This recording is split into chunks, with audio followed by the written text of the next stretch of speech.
There's a question that never really goes away, no matter how successful you become. How much of yourself are you actually willing to give up for the thing you want to know?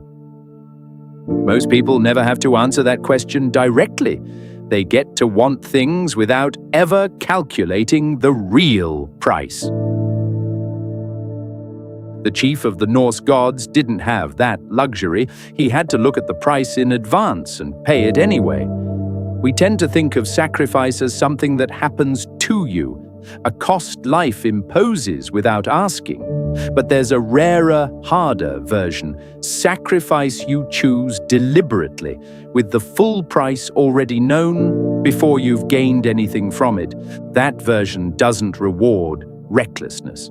It rewards something almost the opposite, the willingness to pay first and find out what you actually got only afterward.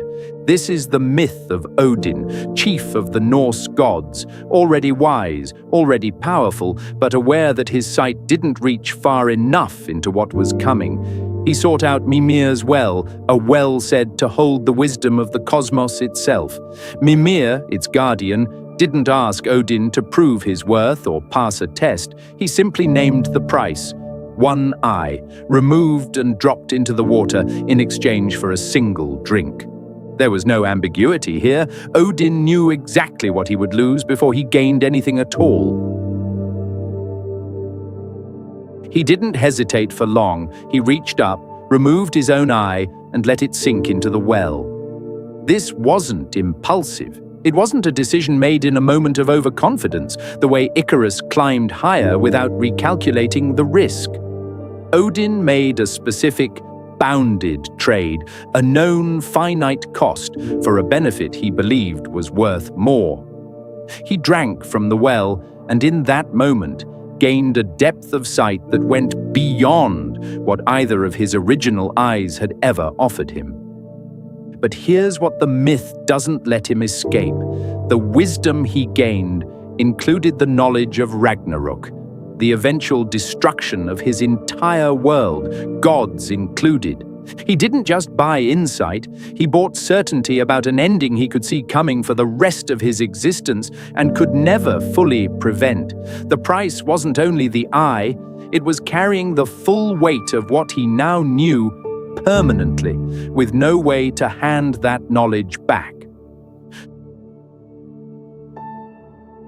So why does a fully informed, deliberate sacrifice still leave people carrying weight they didn't expect?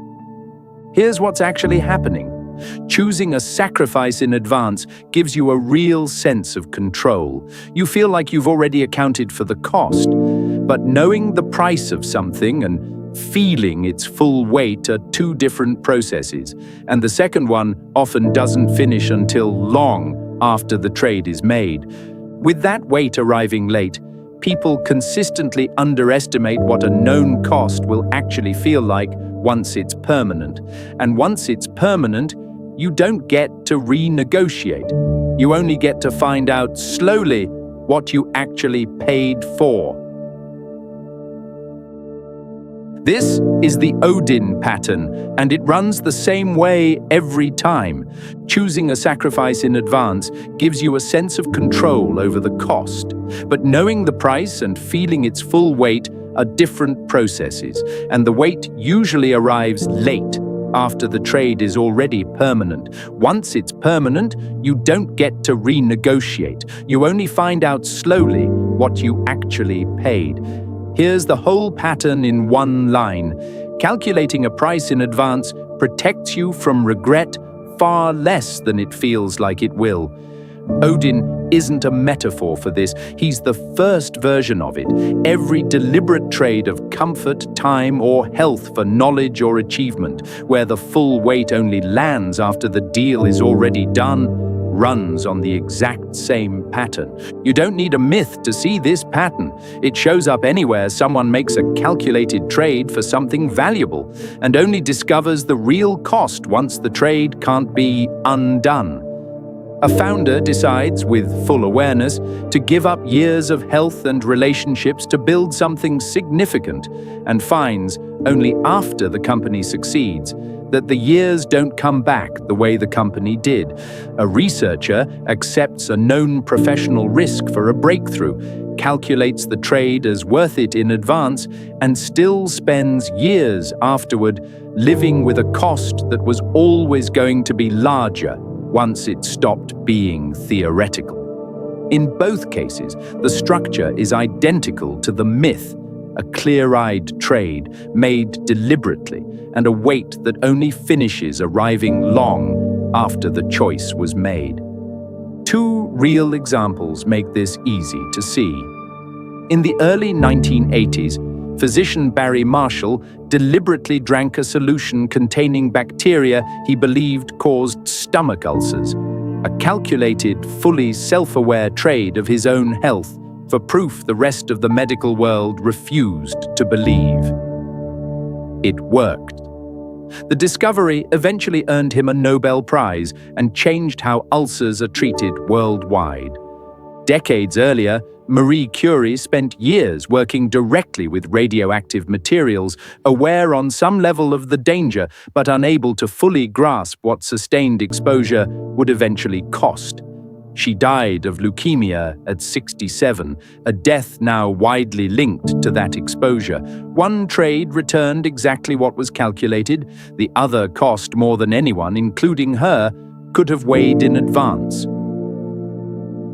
Here's the paradox underneath this: the same deliberate calculation that makes a sacrifice feel safe is exactly what makes its real cost so hard to estimate. You cannot fully know what a permanent loss will feel like until it's no longer hypothetical, by which point the deal is already done. But there is one thing that decides how this lands for you, whether the cost you're trading is recoverable or not. Odin traded an eye, painful, permanent, but bounded. He didn't trade his ability to see entirely, or his life. Marshall risked an infection that could be treated. Curie's exposure accumulated quietly for years, past the point where any single moment felt like a clear decision to stop. The sacrifices that don't haunt people aren't the ones that feel small in the moment. They're the ones with a ceiling, a cost that, however painful, cannot quietly grow larger than what was originally agreed to. Odin still carries the wisdom of Ragnarok, watching an ending he paid an eye to see coming, and still cannot stop. This is Mnemarch. We look at the patterns behind human behavior, the same mistakes repeating, whether the costume is a myth, a market, or a memory. Subscribe if this is the kind of thing you think about. There's another one next week.